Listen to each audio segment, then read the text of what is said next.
we are again with Embracing Your Mortality, and I'm Sue Brayne. And over the winter, I've been talking to some amazing people, including a couple turning John Lennon's Gypsy Caravan into a story space for children. It was struck by a tree and it was neglected, and then it broke. But his blueprint didn't break. His blueprint's still there. The creators of The Silent Why, a truly wonderful podcast full of hope. Everyone will lose something, so everyone needs to, whether they've lost or not, they need to think, well, this will help me prepare for it if I've not felt it already. And an author whose book about her mother's Alzheimer's is being turned into an audio play starring Juliet Stevenson. When I was writing, there probably wasn't a day when I didn't shed some tears. It was a deep, deep healing process for me. This week, I am talking to Frederik Uldall, Danish researcher and speaker, about the existence of UFOs and how their advanced technology could help us to deal with many problems here on Earth.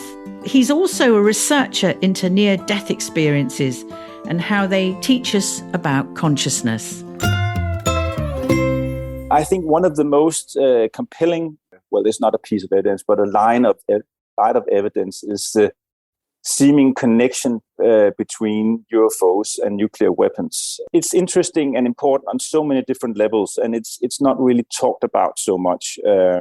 There's an American researcher named Robert Hastings. I invited him to Copenhagen, and he gave a lecture here in Copenhagen in 2013, and he has been interviewing a lot of American veterans about their experiences at nuclear weapon sites in the United States.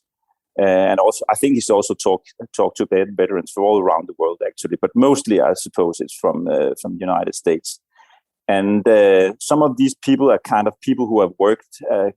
Some have called them kind of missileers. I mean, they've been working in these underground silos at nuclear weapon sites in the United States during the Cold War, and they're coming forward after the Cold War ended. They began stepping forward and talking about these incidents where UFOs had kind of buzzed these bases and these missiles, and while they were there, most of the time the nuclear weapons malfunctioned unexplainably. And some of these missiles, I mean, they're separated by miles and miles.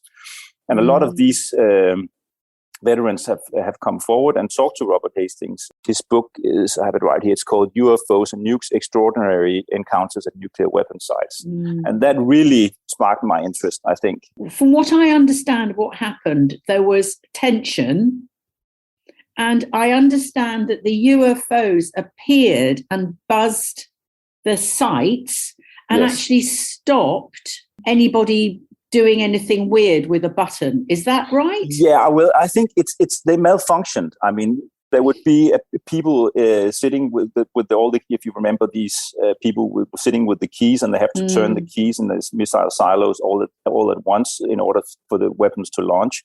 And these people are typically called up by their topside guards on the ground, maybe 30 meters above or 10 meters above, I don't know. These guards are just terrified and just saying that there's something hovering above the missile, and sometimes kind of sending a beam of light to the ground. And at that time, typically the missiles will malfunction. They will kind of go into a non-launch mode.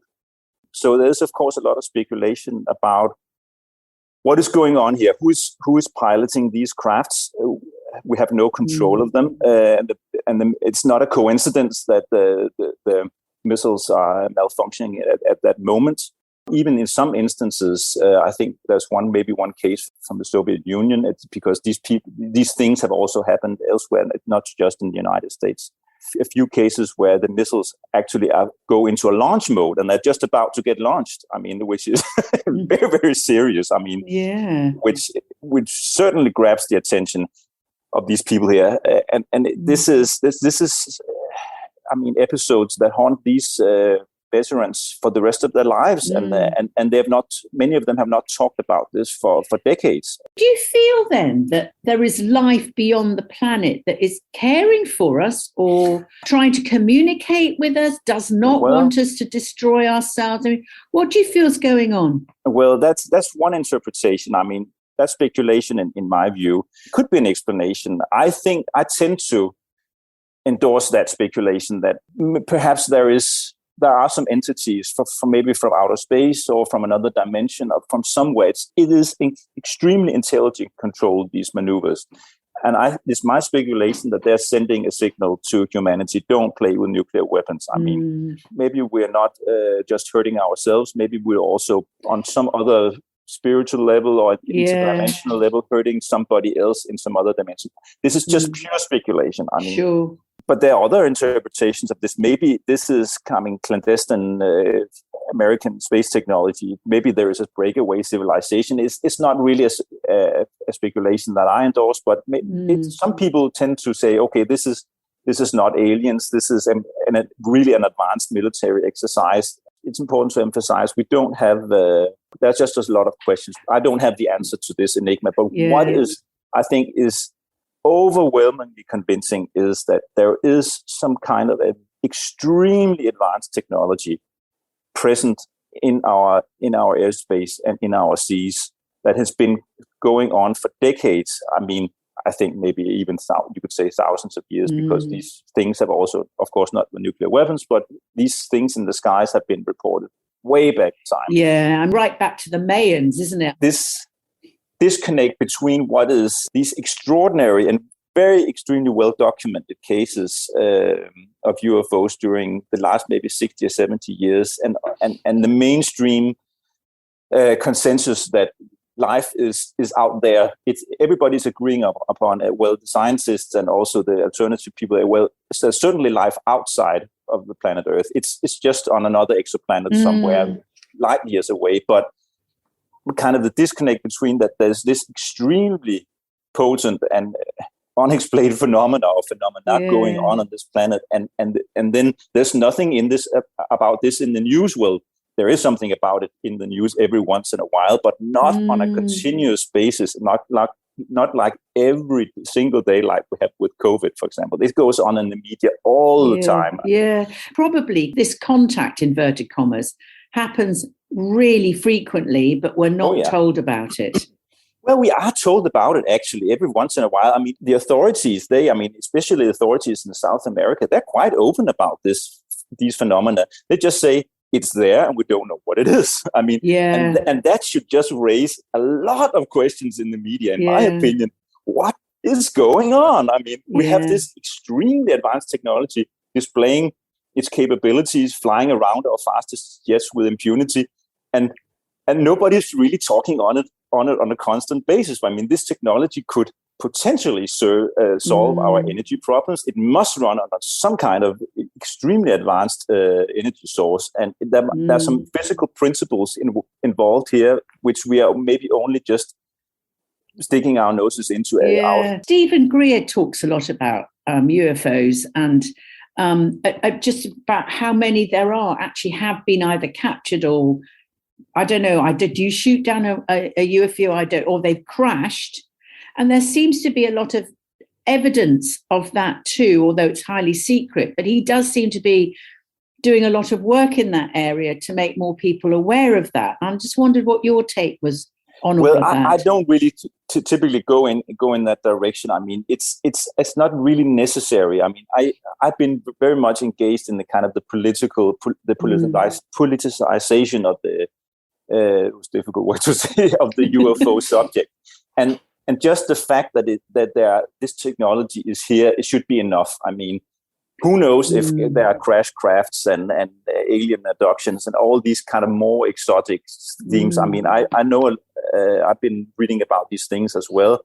I mean, I will certainly not rule them out, but I don't think there's a need to go into these more exotic topics that are maybe more difficult for a lot of people to accept. When you talk about politicized, that's your work with UFOs. Yes. What does this exactly mean?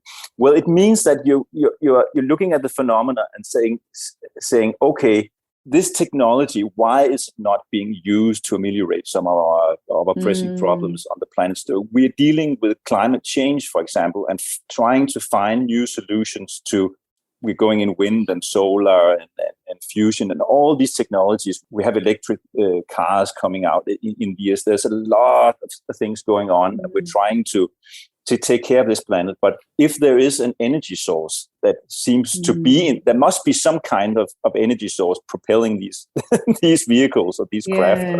Why? What is that? Why is that not being used? I mean, I'm not saying that if it belongs to extraterrestrials, if that is the explanation, why are they not sharing that technology with us? Because maybe it's too dangerous. We're not kind of grown advanced enough maybe to understand advanced it. enough as a civilization to master that technology. I mean, there are a lot of questions. I mean, and when you politicize this topic, I mean, it's very easy just to make some connections to some of the problems that we're dealing with on a day-to-day basis here, and also the democratic problem. Why we're not talking more about this? This should be on the top 5 list. I mean, maybe there's only a few other topics in this world that are more important than this. I think that maybe is the life after death.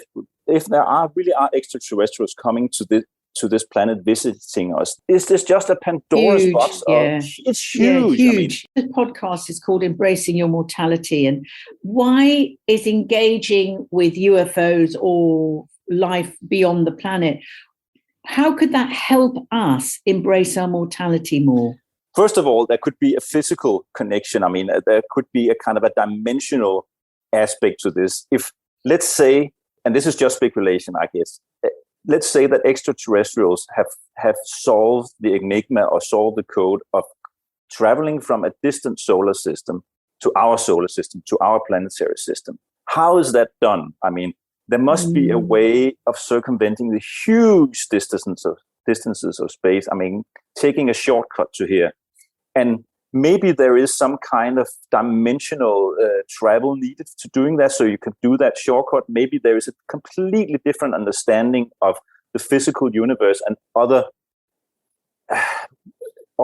realities. And perhaps these other realities are also connected with all these phenomena that we have about the near-death experiences and end-of-life experiences. Maybe this plays a part into it, the way that they cover these huge distances. They have to kind of make a shortcut through another dimension. We are very cut off. You know, we just think it's us and there's nothing else. This sort of sense of just we're the most important thing, you know, in the universe because, you know, and here we are on our tiny little planet destroying it, by the way. And I'm just really curious about that and sort of a low consciousness that we live with.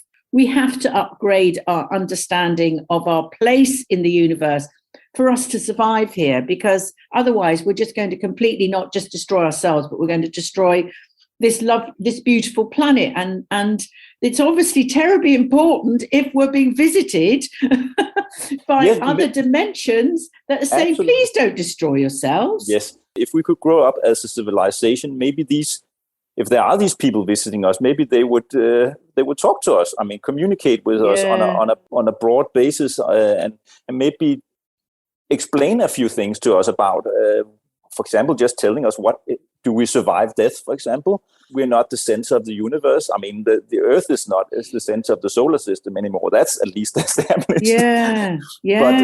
But it's also established that we are not the center of the universe. But on this planet, humanity is really the center of everything, right? We regard ourselves as the most important species of this planet, and we're just starting to see that the animals actually, they also have feelings and a consciousness. Sentient beings. They're sentient beings. They feel pain. Lots of people are turning vegetarian, eating less meat. All these things are going on. I know you're really interested in near-death experiences and end-of-life experiences. And I wonder, and I know you've done a lot of research into this, and I just wondered how all of this ties into your fascination for UFOs and the possibility that there is life beyond the planet. It's two subjects that I've been interested in because there's a lot of good documentation surrounding them. What I've been really fascinated with the near-death experiences, end-of-life experiences, there's a lot of research, academic research going on in these fields. Maybe not so much in the UFO area, There is some, but there's not so much peer-reviewed research in the UFO field as there is in the near-death experiences and end-of-life experiences. And that also dawned upon me a couple of years ago, or maybe in 2008. Oh my gosh, there's so much peer-reviewed articles out there, not proving that there is life after death, but certainly making it plausible, I would say, a good explanation for some of these phenomena. I mean, there's a lot of disagreement in academic circles about end-of-life experiences and near-death experiences. I've never had a near-death experience, but I've had a profound mystical experience where it took me to a different realm, and I saw that the glue of the universe was love, spelt with a capital L, by the way. Yes. I mean, a love Yes. that is like, whoa! Beyond. And that was amazing. And I have had a psychedelic experience where I was taken to another dimension to meet the light. So those two, a mystical experience and a psychedelic experience, actually really married up for me, that there is something, such an intelligence out there that is, and we are kind of like an expression, a very, very watered down expression of that intelligence. And I just wondered what your take on your understanding of what you've read. And I don't know if you've had an experience yourself. The thing that you're explaining now is just kind of an epiphany or something. It's a mystical experiences it's not so uncommon. A lot of people have these, just don't talk that much about them. And it really is what you will find if you go to Eastern mysticism and Western mysticism. You find these transcendental experiences where you kind of become one with the light and one with love. I mean, you experience the identity that you really have. You are not just Sue or Frederik, or you're just, the identity that you really have is love. I mean, and all people are expressions, or you could say embodiments of that love. And we just don't realize it. I mean, it comes to people, you could say, in glimpses. I mean, maybe once in a lifetime, you just have a fleeting sense of this. But if you go to people who resuscitated from near-death experiences, I mean, they report this very, very frequently, that they go into this light and they kind of become one with that light. They can communicate with it, but they're also part of it. This is a very, very common theme of near-death experiences. The other thing is and certainly this happened with Dr. Eben Alexander, who was a really hardwired, cynical scientist. And when his patients used to say, I've had this experience, and he used to say, give them more drugs to shut them up. And then he almost died and had this incredible experience, and it came back a changed man. I mean, and now he goes around the world just helping people to say, look, death is not this end, it's something else. We're talking about having to shift our understanding in such a immense way that this is not the end, and we're just passing through this life. If we are to shift that, I mean, wow, that would be immense.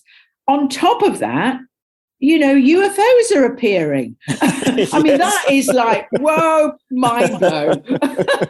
Yeah, there are a lot of different weird things in life. Yes. How would you imagine that, we little mere mortals who think we're so important can deal with such an enormous shift of perception?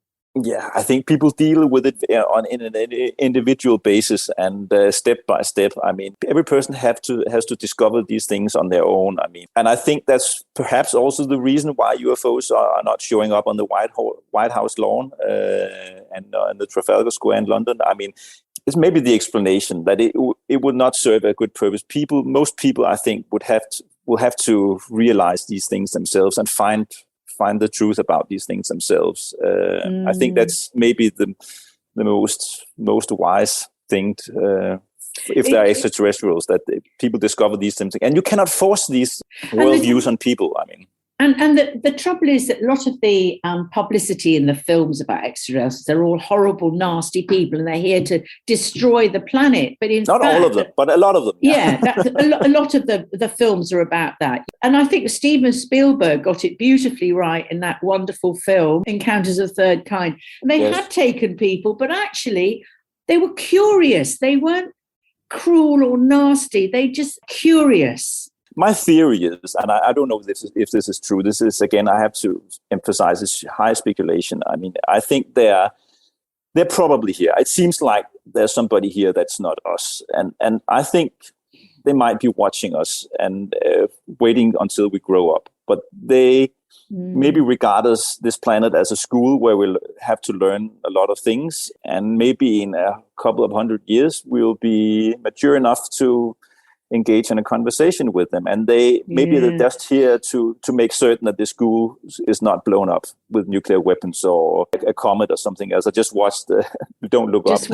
Just watch it last night, so I'm just filled up with that whole story of the entire Earth just being pulverized. So it's actually a very comforting thought, you could say, that there might be some extraterrestrials actually here. Yeah, there is a theory that there are human beings who have walked into bodies and are extraterrestrials and wandering about. I mean, they're great fun, these conspiracies. Is there a modicum of truth around that? I don't know. I know I've talked to a lot of people who call themselves star people, and they absolutely believe that they come from a different solar sphere, and they've come here to have an experience of understanding what human life is about as a human. Yes. And then they don't feel at home here. They don't feel they belong here. It's very difficult for them to be here, but they know when they transit out of this human body, they will go home. And I just wondered if you'd come across people like that. I've been in this UFO field for more than 10 years, and they confide in me and they tell me all these stories, and I just try to listen. I can't judge them, but a lot of people, so-called starseeds, who have come in to talk to me about this. I don't know if it's true. I mean, a lot of people don't feel comfortable on this planet. I don't think they have to be from other star systems to feel uncomfortable on planet Earth and trying to find your identity and your way in life. But I cannot say that it's true or it's false. I mean, I just try to keep an open mind about these things.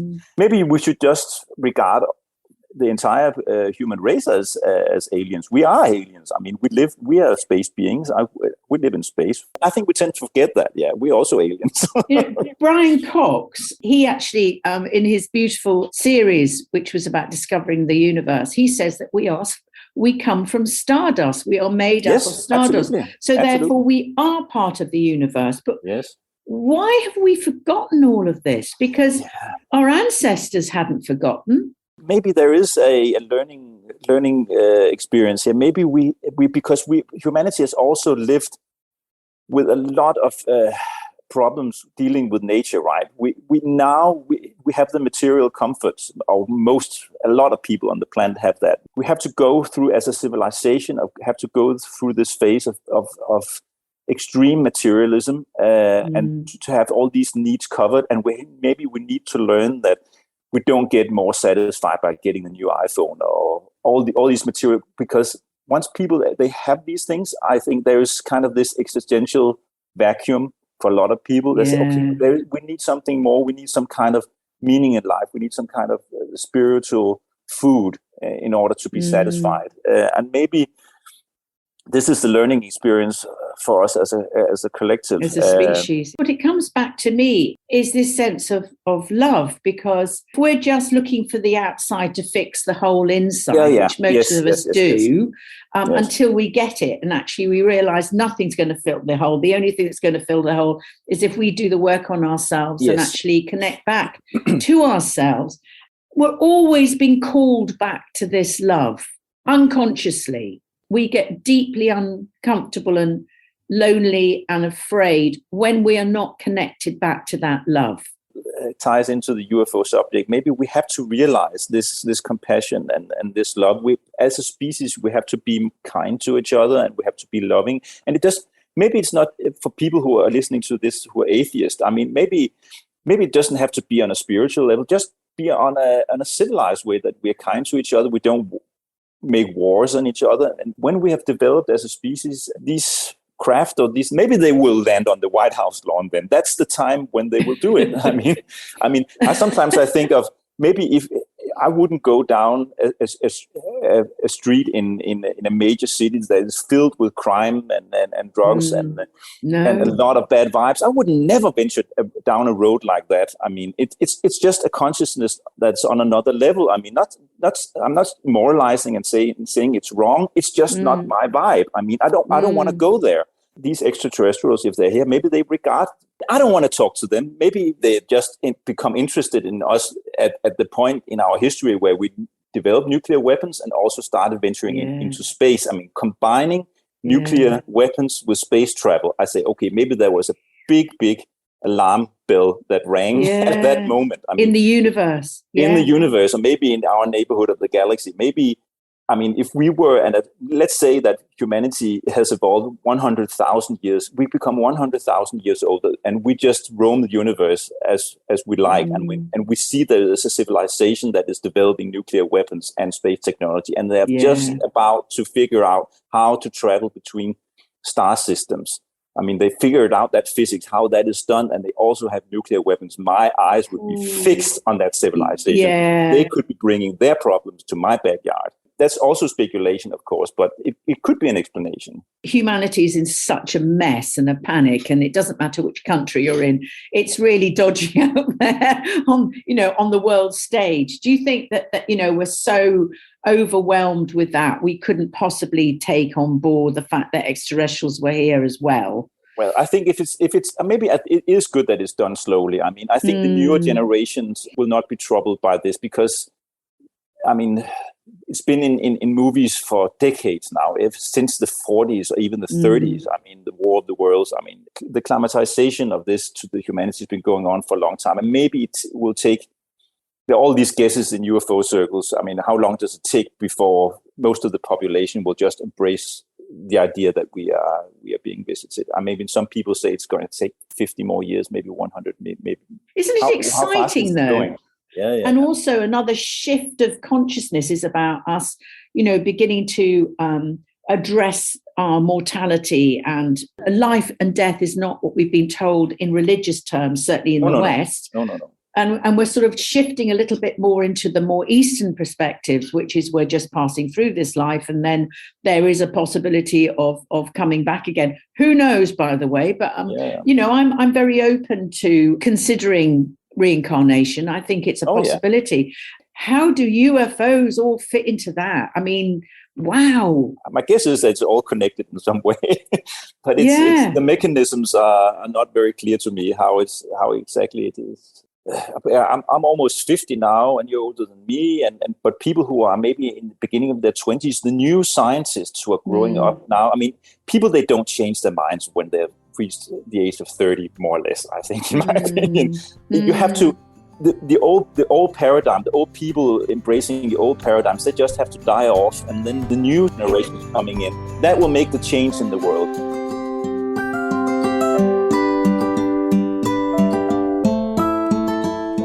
That was Frederik Uldall. For more information about his UFO and his near-death experience research, please go to frederikuldall.dk. My penultimate guest is Karen Alexander, crop circle researcher and amazing crop circle artist, committed to understanding the connection between crop circles and human consciousness. You look back to some of the most important symbols of mankind, and a lot of them have a geometric origin, if you like. And again, it goes back to that idea of this hidden language in nature or in reality itself. If you haven't already, don't forget to listen to the first 3 series of Embracing Your Mortality. Links to all my guests in all the series can be found on my website, suebrayne.co.uk. In the meantime, here's to living more consciously for a better world.